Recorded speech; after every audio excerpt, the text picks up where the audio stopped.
मैं धन्यवाद करना चाहूँगा माननीय उच्चतम न्यायालय का, जिन्होंने इतना सुंदर निर्णय दिया है। भारतवर्ष को एक करने का निर्णय था। माननीय प्रधानमंत्री जी मोदी जी ने 370 की जब धारा उठाई तो उसको राष्ट्र को एक करने का था। एक राष्ट्र, एक संविधान, एक झंडा हमारा हो, ध्वज एक हमारा हो, उसके लिए किया गया था। और 35A खास करके 35A के अंतर्गत क्या था कि पूरे भारतवर्ष का जो नागरिक है, जो जम्मू कश्मीर में नहीं रहता, उसके लिए वहाँ कई रिस्ट्रिक्शन थी। वो जगह नहीं ले सकता, कारोबार नहीं कर सकता, कई रिस्ट्रिक्शन थी। तो जब एक राष्ट्र का नारा हमारा चला और जब माननीय प्रधानमंत्री जी को सदन में बहुमत से पास कराया, उसको चैलेंज किसी ने किया अगर, तो उच्चतम न्यायालय ने उसके निर्णय को बरकरार रखा, जो हमारे लोकसभा में, राज्यसभा में पास होके गया था। इसके लिए मैं उनका बहुत बहुत धन्यवाद करता हूँ। और मुझे इस बात की बहुत खुशी है कि आज पूरा भारतवर्ष एक है। आप लोग कहीं भी आ जा सकते हैं, सब एक समान है।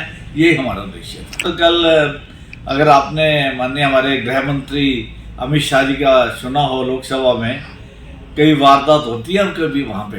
पहले पत्थरबाजी की रोज वारदात होती थी, कितने लोग जख्मी हो जाते थे, कितने अकाल मृत्यु को प्राप्त कर लेते थे। लेकिन जब से 370 की धारा आ रही है, वहाँ पे खुशहाली आ रही है कश्मीर के अंदर। और आज वहाँ कोई भी पत्थरबाजी की ना कोई घटना होती है, ना कोई ऐसे इंसिडेंट होता है। लोग बहुत खुशहाली की तरफ जा रहे हैं। हम एक राष्ट्र, एक ध्वज है, एक संविधान है और सबके लिए है ये। माननीय प्रधानमंत्री ने इसको 370 की धारा को उठा के और 35A को ख़त्म करके एक इतना बड़ा काम किया, जो किसी समय में ये लगता था कि ये नामुमकिन है।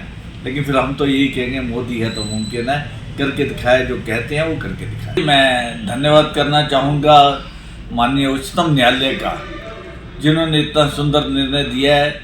भारतवर्ष को एक करने का निर्णय था। माननीय प्रधानमंत्री जी मोदी जी ने 370 की जब धारा उठाई तो उसको राष्ट्र को एक करने का था।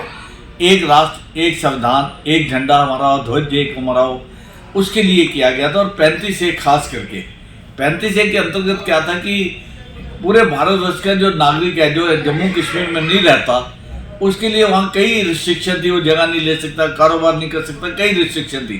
तो जब एक राष्ट्र का नारा हमारा चला और जब माननीय प्रधानमंत्री जी को सदन में बहुमत से पास कराया, उसको चैलेंज किसी ने किया अगर, तो उच्चतम न्यायालय ने उसके निर्णय को बरकरार रखा, जो हमारे लोकसभा में, राज्यसभा में पास होके गया था। इसके लिए मैं उनका बहुत बहुत धन्यवाद करता हूँ। और मुझे इस बात की बहुत खुशी है कि आज पूरा भारतवर्ष एक है।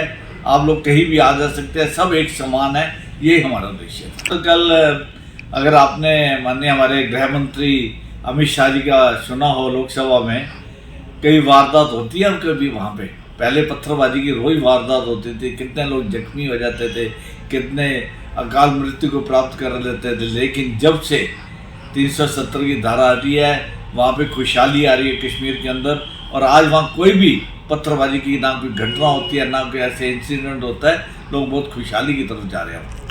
हम एक राष्ट्र, एक ध्वज है, एक संविधान है और सबके लिए है ये। माननीय प्रधानमंत्री ने इसको 370 की धारा को उठा के और 35A को ख़त्म करके एक इतना बड़ा काम किया, जो किसी समय में ये लगता था कि ये नामुमकिन है। लेकिन फिर हम तो यही कहेंगे, मोदी है तो मुमकिन है। करके दिखाए, जो कहते हैं वो करके दिखाए।